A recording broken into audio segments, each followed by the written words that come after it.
दोस्तों, भगवान श्री कृष्ण स्वयं कहते हैं कि मैं किसी का भाग्य नहीं बनाता, हर कोई अपना भाग्य स्वयं बनाते हैं। आज आप जो कर रहे हो इसका फल आपको कल प्राप्त होगा, और आज जो आपका भाग्य है वह आपके पहले किए गए कर्मों का फल है। दोस्तों, आज हम आपको एक राजा और उसकी 3 बेटी की कहानी बताने जा रहे हैं, जिसमें राजा स्वयं को भाग्य विधाता समझता था, जो बहुत ही नेक सोच, दयालु स्वभाव और दरिया दिली था। उसे लगता था कि वह स्थितियों को सही से समझने, हर बात पर न्याय करने और हर विषय में उचित विचार रखने वाला व्यक्ति है। नमस्कार दोस्तों, लकी ऑल वन स्टोरीज में आप सभी का स्वागत है। दोस्तों, बहुत समय पहले की बात है। एक राज्य में एक राजा हुआ करता था, जिसकी 3 बेटियां थीं। एक दिन उसने अपनी बेटियों को बुलाकर कहा, मेरे पास जो भी है वो सब तुम्हारा है। तुम तीनों को मुझसे ही जीवन मिला है। मेरी इच्छानुसार ही तुम तीनों का भूत, वर्तमान और भविष्य बना हुआ है, जो आगे भी ऐसे ही बना रहेगा। मैं ही तुम तीनों का भाग्य बनाता हूँ। राजा की यह बात सुनकर उसकी 2 बेटियों ने शांत मन से राजा की बात में हामी भर दी, लेकिन तीसरी बेटी ने ऐसा नहीं किया। उसने कहा, नहीं, मुझे तो नहीं लगता है कि आपके हाथों में मेरा भाग्य है। राजा यह सुनते ही गुस्से में आ गया। उसने अपनी तीसरी बेटी की कही बातों को एक चुनौती के रूप में स्वीकार किया। उसने खुद को अपनी तीसरी बेटी के सामने सही साबित करने की ठान ली और उसे जेल में बंदी बना दिया। इस वजह से राजा की तीसरी बेटी कई सालों तक जेल में ही बंद रही। राजा और उसकी बाकी की बेटियां राजसी जीवन जीते रहे।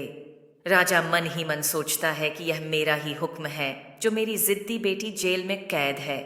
लोगों को भी यही लग रहा होगा कि राजा का ही हुक्म है, जो उसकी बेटी को ऐसा भाग्य मिला है। उसकी प्रजा के लोग भी यही सोचते थे।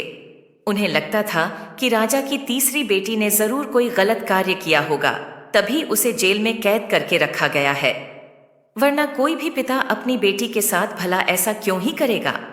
राजा कभी कभी जेल में कैद अपनी तीसरी बेटी से मिलने के लिए जाता था।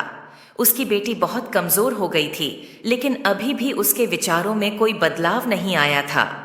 मगर राजा अपनी कमजोर होती बेटी की हालात और नहीं देख पा रहा था।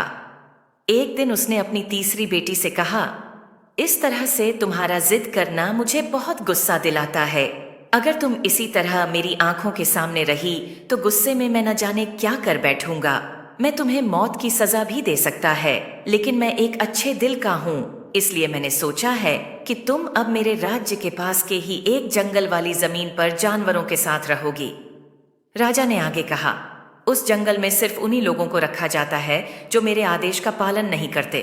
तुमने भी अपनी जिद की वजह से मेरी बात नहीं मानी, इसलिए तुम भी अब वहां मौजूद लोगों के साथ अपना पूरा जीवन काटोगी।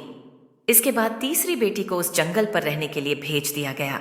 वहां जंगल की फल और सब्जियां खाकर एक गुफा में रहने लगी। उसके पास पीने के लिए झरने का पानी और ठंड से बचने के लिए सिर्फ सूरज की धूप का ही सहारा था। वहां की खुली हवा में रहते हुए और फल फूल खाते खाते वो जल्द ही पूरी तरह से स्वस्थ हो गई। उसने वहां पर खेती करना भी शुरू कर दिया। गुफा को उसने घर की तरह सजा लिया और खुशी खुशी वहीं रहती थी। एक दिन वहां पर एक भटकता हुआ राहगीर आ पहुंचा। उसे देखते ही देखते राजा की तीसरी बेटी से प्रेम हो गया और दोनों खुशी खुशी वहीं रहने लगे। उस जंगल में उन दोनों के अलावा और भी कई लोग रहते थे, जिनकी मदद से उन्होंने उस जंगल को एक शहर के रूप में बदल दिया। कुछ ही सालों में राजा की तीसरी बेटी और वो राहगीर उस शहर के राजा रानी बन गए। अब उनके शहर की चर्चा दूर दूर तक होने लगी। जैसे ही इसकी जानकारी राजा को मिली, वह उस जंगल में सब कुछ देखने के लिए पहुंच गया। जब उसने वहां की राजगद्दी पर अपनी बेटी को बैठे देखा और साथ में एक खूबसूरत युवक को, तो उसके होश उड़ गए। राजा की बेटी ने अपने महल में अपने पिता का पूरे सम्मान के साथ स्वागत किया। उसने अपने पिता से उसके बुरे बर्ताव व फैसल के लिए कुछ भी नहीं कहा। जैसे ही राजा वहां बैठा तो उसे एक आवाज सुनाई देने लगी, जो कह रही थी कि हर इंसान स्वयं ही अपना भाग्य बनाता है, कोई अन्य इंसान किसी और का भाग्य नहीं बना सकता। इसके बाद राजा को स्वयं की अपनी गलती पर पछतावा होने लगा और उसने अपनी सभी बेटियों को अपने भाग्य से आजाद कर दिया। उसने अपनी तीनों बेटियों से कहा, भले ही तुम तीनों का भाग्य मेरे हाथों में है, लेकिन हर व्यक्ति खुद ही परिस्थितियों के अनुसार अपना भाग्य अच्छा व बुरा बना सकता है। दोस्तों, राजा और उसकी 3 बेटियों की कहानी हमें यह शिक्षा देती है कि कोई भी व्यक्ति किसी का भाग्य बना या बिगाड़ नहीं सकता। हमारा भाग्य स्वयं हमारे हाथों में ही होता है, जिसे हम अपनी सूझबूझ से बुरी परिस्थितियों में भी अच्छा बना सकते हैं। दोस्तों, आपको यह वीडियो कैसी लगी, अपना राय कमेंट में जरूर दें ताकि हमें प्रोत्साहन मिल सके, जिससे आपके समक्ष ऐसी ही मजेदार वीडियो लाते रहे। धन्यवाद।